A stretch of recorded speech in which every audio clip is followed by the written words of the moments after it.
Sudah tentulah perhimpunan yang sebegini besar pada malam ini menginsafkan kita tentang perjuangan yang telah kita lalui selama lebih 1 dekad yang lalu. Dan hari ini kita kehilangan seorang tokoh besar, Allahyarham Datuk Dr. Zainal Abidin Haji Ahmad, yang telah pergi meninggalkan kita. Saya masih ingat pada tahun 1999, ketika itu wakil adun daripada keadilan hanya saya seorang dalam Dewan Undangan Negeri. Datuk Dr. Zainal ketika itu berada di dalam UMNO dan menjadi timbalan Menteri Besar.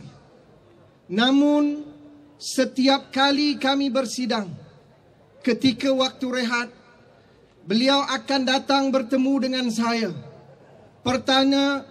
Pertama beliau bertanyakan, apa kabar Datuk Seri Anwar Ibrahim di dalam kem Sungai Buloh.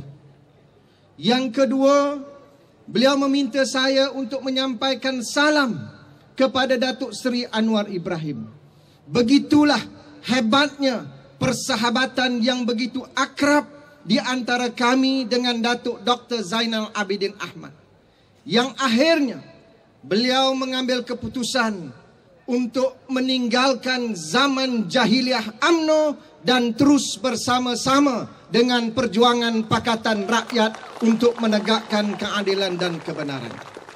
Mudah-mudahan kita mendoakan agar rohnya dicucuri rahmat oleh Allah Subhanahu wa taala. Tuan-tuan dan puan-puan, pada malam ini tema kita adalah selamatkan Malaysia. Apakah kita sekarang berada di dalam keadaan yang selamat?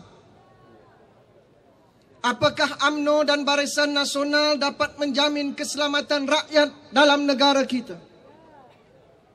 Saya dalam perbahasan 2 hari yang lalu dalam parlimen, saya beritahu dengan speaker, walaupun Pakatan Rakyat kali ini kekurangan 4 ahli parlimen, 3 lompat, 1 dipecat.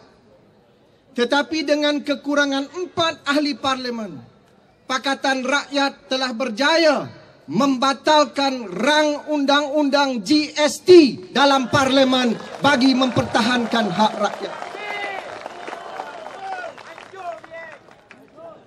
Apa maknanya?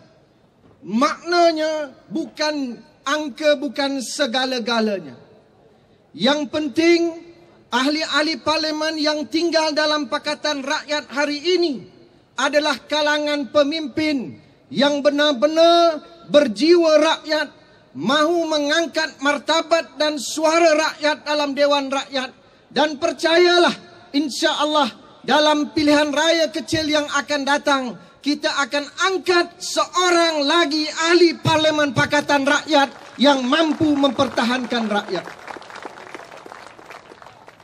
Di negeri Selangor, tuan-tuan dan puan-puan, di bawah kepimpinan Tan Sri Abdul Khalid bin Ibrahim, dalam perbahasan saya dalam parlimen, saya dedahkan dalam tempoh 2 tahun laporan Maida untuk tahun 2009 membuktikan bahawa Kerajaan Pakatan Rakyat Negeri Selangor telah mencatatkan pelaburan berjumlah 6.76 bilion ringgit untuk negeri Selangor. Ini satu jumlah yang besar. Baru 2 tahun Tan Sri Abdul Khalid menjadi Menteri Besar, tetapi kerana beliau amanah, Exco Kerajaan Negeri bekerja dengan kuat dan gigih, kita menarik pelaburan 6.76 bilion ringgit. Yang kedua, pada tahun 2009, Kerajaan Negeri Selangor telah mewujudkan pekerjaan seramai 20,753 orang untuk anak-anak negeri Selangor. Jaya menarik pelaburan 6.7 bilion ringgit.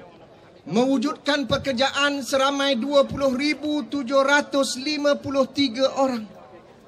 Dan baru-baru ini Menteri Besar mengumumkan bahawa Kerajaan Negeri Selangor Pakatan Rakyat telah membentuk satu tabung khas mikrokredit berjumlah 50 juta ringgit untuk usahawan-usahawan kecil seluruh negeri Selangor. Tabung mikrokredit ini akan memberi manfaat kepada lebih 50,000 peniaga-peniaga kecil untuk mendapatkan pinjaman daripada RM2,500 kepada RM5,000 seorang. Inilah Kerajaan Pakatan Rakyat yang menggunakan khazanah negeri Selangor untuk turun dan serahkan balik kepada rakyat. Tan Sri Khalid tak buat mahligai 24 juta ringgit seperti kawan kita yang lama. Tan Sri Khalid menggunakan kekayaan negeri Selangor untuk kepentingan rakyat negeri Selangor. Sebagai contoh, pada tahun 2008, 2009 dan 2010, Kerajaan Negeri Selangor Pakatan Rakyat memberikan peruntukan kepada sekolah-sekolah Tamil setiap tahun 4 juta ringgit untuk menaik taraf sekolah-sekolah Tamil. Yang ini MIC tak pernah buat, Barisan Nasional tak pernah buat. Yang buat adalah Kerajaan Pakatan Rakyat, 4 juta ringgit setahun kepada semua sekolah Tamil di negeri Selangor. Bagi sekolah Cina, 6 juta ringgit diberikan setahun untuk semua sekolah-sekolah Cina di negeri Selangor. Dan tempat-tempat ibadat sama ada kuil, Tok Kong, Kerajaan Negeri Selangor memperuntukkan 6 juta ringgit bagi maksud yang berkenaan. Dan baru-baru ini, Kerajaan Negeri Selangor telah mengumumkan untuk mewujudkan pusat kebudayaan rakyat Malaysia, pusat kebudayaan untuk orang-orang India berjumlah 20 juta ringgit, pusat kebudayaan orang-orang Cina 20 juta ringgit, dan pusat kebudayaan untuk orang-orang Melayu 20 juta ringgit. Inilah semangat Kerajaan Pakatan Rakyat yang mahu mengangkat martabat bangsa Malaysia di negeri Selangor ini. Oleh itu, tuan-tuan dan puan-puan, saya berharap agar rakyat di Parlimen Ulu Selangor ini tidak akan terpengaruh dan terperangkap dengan propaganda yang akan dimainkan oleh utusan Malaysia dan TV3 dalam 2-3 bulan yang akan datang.